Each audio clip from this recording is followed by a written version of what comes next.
नमः भगवते वासुदेवाय नमः।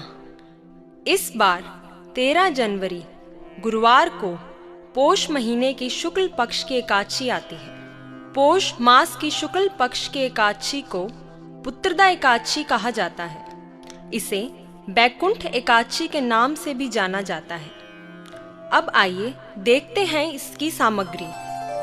श्री विष्णु जी व बाल कृष्ण का मूर्ति या चित्र, फूल, फल, मिठाई, अक्षत, तुलसी दल, नारियल, सुपारी, लौंग, चंदन, धूप, दीप, घी और पंचामृत से यह पूजा की जाती है। आइए अब इसके मुहूर्त के विषय में जानते हैं। पोष पुत्रदा एकादशी 12 जनवरी की शाम 4:49 पर शुरू होगी और 13 जनवरी को शाम में 7:32 पर समाप्त होगी। उदया तिथि के हिसाब से यह व्रत 13 जनवरी को ही रखा जाएगा। 14 जनवरी 2022 को व्रत का पारण किया जाएगा। आइए अब इसकी विधि के बारे में जानते हैं। पुत्रदा एकादशी व्रत पूजा में भगवान कृष्ण के बाल स्वरूप की भी पूजा करनी चाहिए ताकि बाल कृष्ण सी सुयोग्य संतान की प्राप्ति हो। इस दिन सुबह सूर्योदय के साथ स्नान आदि से निवृत्त होकर स्वच्छ वस्त्र धारण करें।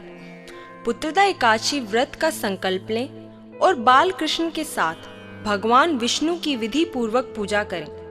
पूजा में भगवान को पीला फल, पीले पुष्प, पंचामृत, तुलसी आदि अर्पित करें। दंपति एक साथ व्रत का संकल्प लें और व्रत का पूजन करें। पूजा के व्रत कथा पढ़ें या सुनें। कथा के बाद आरती करें। आइए अब इसकी व्रत कथा के बारे में जानते हैं। एक समय में भद्रावतीपुरी में राजा सुकेतुमान राज्य करते थे। उनकी रानी का नाम चंपा था।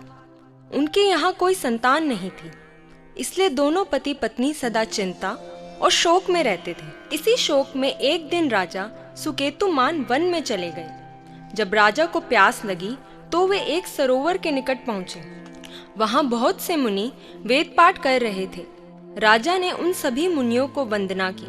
प्रसन्न होकर मुनियों ने राजा से वरदान मांगने को कहा। मुनि बोले कि पौष मास के शुक्ल पक्ष की एकादशी को पुत्रदा एकादशी कहते हैं। उस दिन व्रत रखने से योग्य संतान की प्राप्ति होती है। तुम भी वही व्रत करो। ऋषियों के कहने पर राजा ने पुत्रदा एकादशी का व्रत किया।